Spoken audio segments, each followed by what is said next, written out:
We're talking cars, we're talking clothing, we're talking watches, we're talking everything.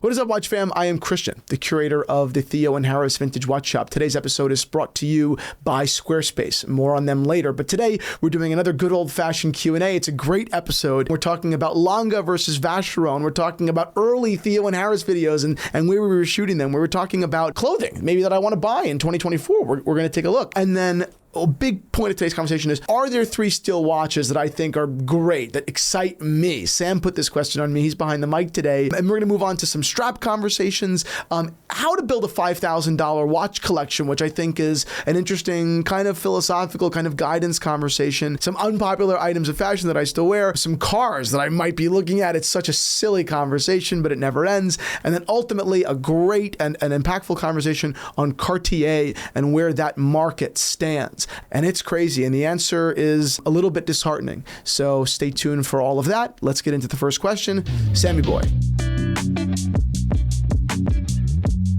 First question, Longa Saxonia or VC Traditionelle? Good question. I think what most people don't understand is both of those watches are collections, not just watches, because when you say Saxonia, you're generally thinking about the standard time-only Saxonia, and the same thing when you're thinking Traditionelle. I think that's probably, you're thinking about that patrimony. So let's boil it down to 1v1 comparison, just the time-onlys, right? Classic dress watches, and these are the entry-level watches into those brands, really. I'm gonna jump right to the conclusion, because they're the same size, they're basically the same price, both at $23,500 and $23,700 respectively. I think that the Vashon Constantin beats the Longa, and I'll just say that because I think on a design level, I think that the Vashon Traditionelle, the Patrimony Traditionelle, is a better designed watch. I think that it's actually one of Vashon's most beautiful watches in my view. It's got these different dial tones, and these big beautiful hands, and a strong case. I think that it's elegant, but it's not necessarily. I mean, it's elegant, but it's not absent of intricacy, right? It's simple, but it's not oversimplified. I think the Saxonia is pretty bare bones. Great watchmaking, no doubt. German silver, right? Precious metal, right? Hand engraved balance cock. Nothing wrong with that. It's all great. But I think that the Vashon brings it up a notch and really just delivers. As collection versus collection, that's tough. I got to give it to Longa, because Longa's Saxonia collection is amazing. I mean, you've got the Saxonia Moon Phase, which is just an incredible watch that comes with the big date. They've got an automatic version, even, meaning just of the time only as well. I mean, I think that they even put the perpetual, or rather the annual, in there, which is an incredible watch. They put the datograph in that collection. Those are all in the Saxonia collection. So the Longa definitely wins on a collection level. Vashon wins one-on-one. And I mean, have you seen Longa Saxonia Starry Night? It's insane. Hard to get. Available on the secondary market. I think that I don't know what the retail is, but they trade around $25,000, and it's an incredible watch. I think one of the greatest time-only watches. I think that it's just that dial is explosive. They also make that same dial in a little Longa 1, which I believe is a 38 millimeter Longa 1. It's on a different planet, literally. It's out of this world. Ha ha. Next question. Where did you record the early T&H videos? Looked like a nice office. So that wasn't in an office at all. That was at Seton Hall University in the business building. And it was in the Seton Hall University in the business building on like the 4th floor or something. And it was like a study room or like a meeting room for young entrepreneurs. It was funny because I wasn't a member of the business school at Seton Hall. So when I used to have to use someone else's name to write down, like to reserve the room. And then what else was funny was I was in the business school a lot just because I had some friends in the business school, but I was a Catholic studies major, so I didn't really belong there. I belonged in Fahey, which is quite a while away. And there was a program called the Leadership Program at Seton Hall, and you had to be accepted to the leadership program from the get. And I didn't even apply because I wasn't in the business school. Long story short, because I was such a, I had my business and I was one of the entrepreneurs doing something, they asked me to be a member of the leadership program, and then they found out that I was a Catholic studies major, and they revoked the request. They revoked my offer. They were like, "Not you, you creep." And I was like, "What? Leaders can't, have to only be business majors?" Anyway, I was in a study room. And then after that was the Red Jetta? Well, was the Red Jetta? Well, because I did the Red Jetta when the room wasn't available. So it was Red Jetta and study room. Yeah. Would you ever go back to filming in a car? Maybe for kicks. Maybe I should buy a Red Jetta and do it for kicks. Or just get like a bigger car that, would be easier to film in. Right. Follow-up question to that, though. Do you feel like you owe your university a debt? You like a donations Yes. and stuff? No, I don't think that at all. I think that there was a consensual exchange of services for money, and that's it. I hang up the phone when they want money. I actually spoke to someone at the university one time and told them that I'm not interested in donating money. I'm just not interested at all. But if you would like to, basically pull a couple of strings and get some PR for me, I'm sure you guys have strings somewhere. I would be happy to buy those strings from you, but I'm not going to just donate money, no. Moving on, is there a piece of clothing on your list for 2024? I don't know. There's always, right, sport jackets and shirts and stuff like that. I dress up a lot. I want a polo coat, those Ralph Lauren polo coats. They're really, really beautiful. I almost bought one a couple of months ago, but my dad looked at me and he's like, when are you going to wear that? And I don't think that's the point. I think the point is the once a year I do wear it, it's cool. Same thing with watches. The once a year I'm going to wear my Bombay Rolex. It's fun. I feel like Hemingway, Pick your 3 favorite stainless steel watches. Breaking it down to price point, like affordable kind of entry level. The Legend Diver is just brilliant. It's 39 millimeters, the new model with its beads of rice bracelet, matte blue dial, $3,200. It's a perfect watch. Chronometer certified. It's a perfect watch. You don't need another watch. That watch will serve you forever. I think it's actually rather elegant too. Yeah, I think that's a perfect watch, legitimately. They make it in black as well. It's just cool. It's been cool to see the Longines Legend Diver evolve, right? Born in 1959, reissued probably 10 or maybe more years ago, and they've just gotten better by the year. They've just improved and improved and improved. I'm a huge Longines fan, and I think at $3,200 as a steel watch, that is an absolute no-brainer. Jumping up to around $10K, I think JLC's Reverso Tribute 1931 is a great watch, particularly in black. They did a US version and an international version. They're both great. The U.S. versions don't really come up for sale. They were limited, so I don't really know what they're worth. But the international versions trade between $10,000 and $13,000. They're kind of long. They're 47 millimeters lug to lug, really long. So they don't fit my wrist. I really wanted them when I graduated college. My parents were going to give me a few $1,000s. I think it was like $2,000 was my budget, and then I was going to borrow another $5,000. Mm-hmm. At the time they were $7,000, and I was going to pay them off. But the watch was too big on my wrist. It just didn't fit. But that's basically a flawless watch. I would engrave something on the back, something really important to me, and that would just be beautiful. That'd be beautiful. High end, Patek Philippe 5712 Nautilus. I've talked about this before. $50,000 retail, $110,000 resale, but it's flawless. It came out in 2006, which is like a cool and interesting time for watches. Like you could get one of these watches retail at the time. Like you just walk into a store and get one, and they were probably, $20,000. So it's crazy. I'm not making up 20,000. It could have been 30,000, but it certainly wasn't 50. And it's just been wild to see how they've grown. And I think it's a flawless Nautilus. And I don't think you can say the same about a lot of other like watches that have such heritage, right? Designed in '76 by Genta. Where are they now? Mm-hmm. Right? A lot of Royal Oaks are kind of uninventive. Like same thing with Nautilus, but that's a perfect watch. I think it's a perfect watch.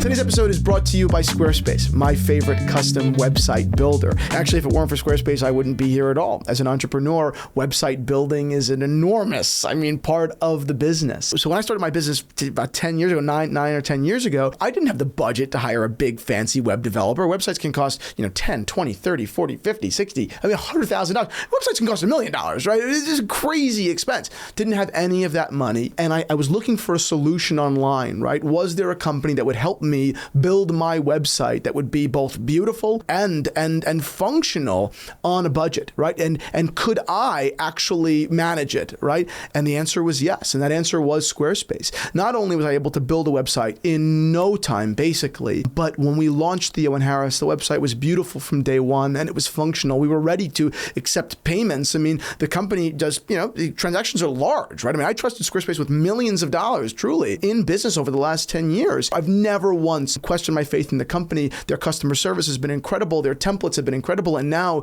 with their fluid engine, where you're literally dragging and dropping different elements of your website together, it just couldn't possibly be easier. Such an empowering experience. I don't only suggest you go on over to Squarespace now if you're starting a business, but if you already own a business and you've got a website and it works, I'm still suggesting that you go on over to Squarespace and take a look, because I can near guarantee that Squarespace's experience, the product, the template, the service, everything is going to blow you away and make your business that much more functional and professional and just take you to the next level. I adore Squarespace. Again, if it weren't for them, I wouldn't be here. So I highly suggest that you go ahead and trust Squarespace like I have. You can go on over to squarespace.com/Theo Harris to save 10% off of your website or domain. And that's it. Thank you so much to Squarespace. Love you guys. If you had $5K to spend on a watch collection, are you going one watch collection? Are you going multiple watches? And depending on how you go, what watch or watches are you picking? Good question. It's a 5,000, 10,000, 20,000. What I always tell people is just like, figure out, your style, really know yourself, do your research, what resonates with you, fine. And then the most important category, if that's dress watches, whatever the most important piece in your collection is, allocate a disproportionate amount of your budget to that watch. Maybe 50%, right? Get the one that you're going to look at in awe, right? So if you're a dress watch guy and your budget is $5,000, let's say, if you're a dress watch guy and your budget is $10,000, buy the best tank you can. If you're a sports watch guy and your budget is $5,000, what is the most interesting sporty diver or chrono to you? Right? If you love the idea of a panda, what is the coolest panda out there? Allocate a disproportionate amount of your budget there, and then everything else kind of fill in, right? If you're the sports watch guy, I still do think you need a dress watch. So you can get a really affordable dress watch. I think you need one, but get a vintage Hamilton for $500. Right? Or $1,000, get a freaking Seiko tank for $200. Yeah. You know what I mean? I really believe in picking out the category you love, spending, and then everything else, is a little bit more of a, you're scratching it a little bit, but it doesn't have to be a real bite. You know what I mean? Are the straps in the T&H shop waterproof? Leather straps generally aren't waterproof, guys. I know I've gotten that question a couple times. Don't go swimming with your leather straps. Our straps are well made and water resistant. They're repellent. Yes. Rain, sweat. Our straps are built to last. There's no question about that. Across the board, whether made in the USA, made in Italy or France, our straps are made to last. The only strap that is actually literally built to be waterproof is our Batman strap. It's a black alligator strap, all handmade in France, with a nubuck finish. It's just an incredible strap with a rubber lining, and those straps are actually submerged in water for 2 weeks in their prototype phase. And perfectly repellent for 2 weeks. It does not get into the fiber, the construction of the strap. That's amazing. That's a wild strap, but that's an outlier.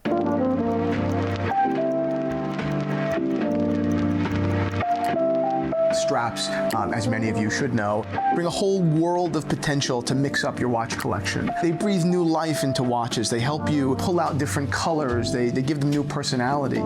Straps can be very addictive. I know people with 2 watches and 10 straps because it adds so many facets to a collection in a fairly easy and fun way. So that's why they become such a part of the Theo and Harris culture and identity. I think we sell more exotic straps than almost anybody because I just love them so much and I love sharing them with you.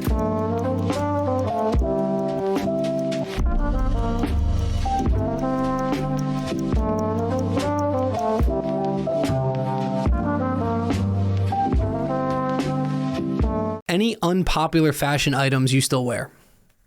I think that most things, I mean, today I look fine, but most things I wear are fairly, not cool. Just you're 65. Yeah, I'm just generally old and frumpy, generally speaking. So most things. I mean, I wear a signet ring a lot. I don't wear them in the videos just because I don't know. I just don't. But I do wear a signet ring a lot. It's a ring that I had made in Italy by a company that I love called L'Artenescos. It was made in Florence. I love them. I love my signet ring. I have two of them, actually, one in yellow, one in rose. It's a family thing, and I think that they're really, really neat, but kind of unpopular probably, right? I mean, I would imagine that's a fairly unpopular thing in America, at least. Belgian shoes are pretty unpopular. I wear them. I have a whole collection, I mean, yeah, most things I wear are pretty ugly. I know that. They're not sending the right message. You know what?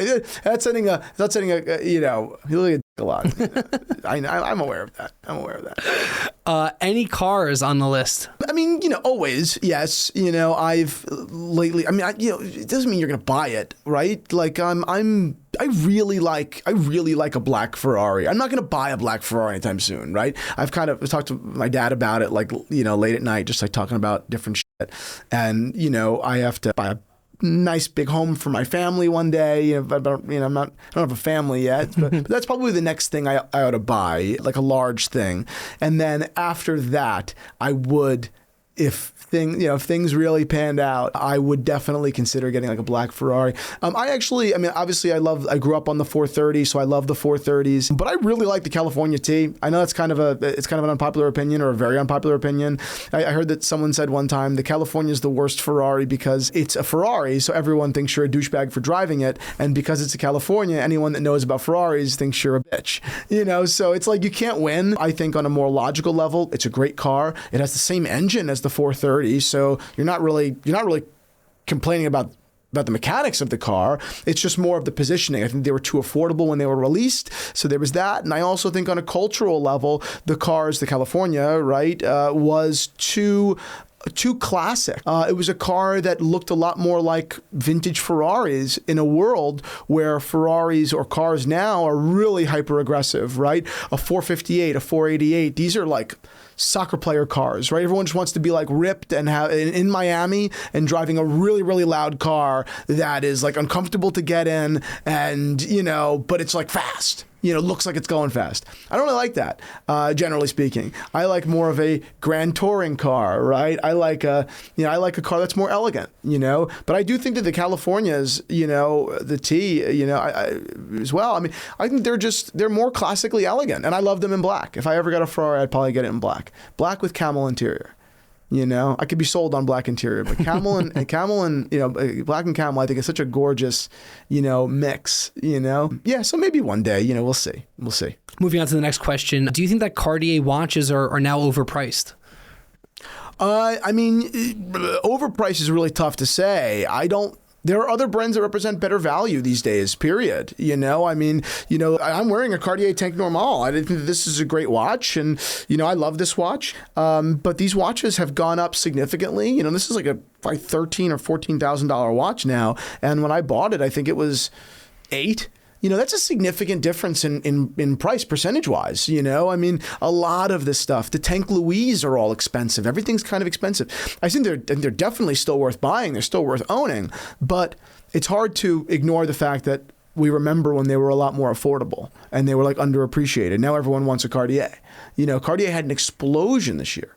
I think there are great watches that you can buy from Audemars Piguet, from Vacheron, from Piaget, from the 50s, 60s, and 70s. If you want a dress watch that you can get, under $7,000, and frankly, $7,000 doesn't get you on a Cartier level, comparable quality that you're going to get from Piaget, Audemars Piguet, Vacheron. You're just not, I mean, even a good vintage Patek is now Cartier is in that territory now. Now it's not great vintage Patek, it's not rare vintage Patek, but a good vintage Patek, right, is, let's say $14,000 or $12,000 to $14,000. And there's a lot of Cartier at that price point now. And that's kind of crazy. No one ever saw that coming. My Tank Cintre, I think I paid $7,000 for that watch. That watch is worth $25,000 now. That's a lot of money. I don't know if I'd recommend someone that's on a budget, relatively speaking. Like if $25,000 represents a big portion of your budget, I don't know if that Cintre is what I'd recommend you're buying. I don't know. Now if you've got more money, it's a phenomenal watch. It's phenomenal. I mean, it's immaculate condition. It's a rare dial. I mean, it's a great watch. But Cartier's definitely lost. There was a time when Cartier had a bit of a value proposition, not so much anymore. Although the must watches are still pretty good. The Tank Vermeil, Vermeil, those watches are cool. I think they're great. They're plated, but I've owned them, I've worn them, I've loved them. And you buy one in good condition, wear it for a lifetime. You're in good shape.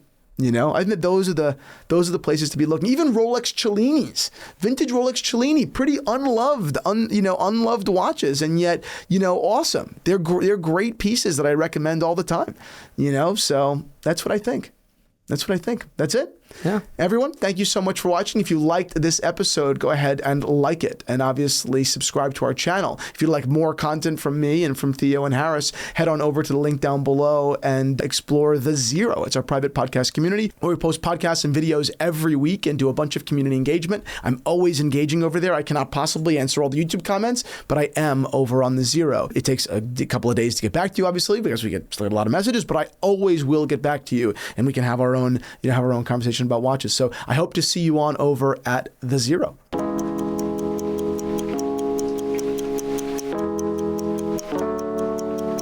If you love watches like I do, if you think that they mean something more than the time, then head on over to theoandharris.com and shop our selection of vintage watches and handmade straps. They're unique and they're special, and once they're gone for good.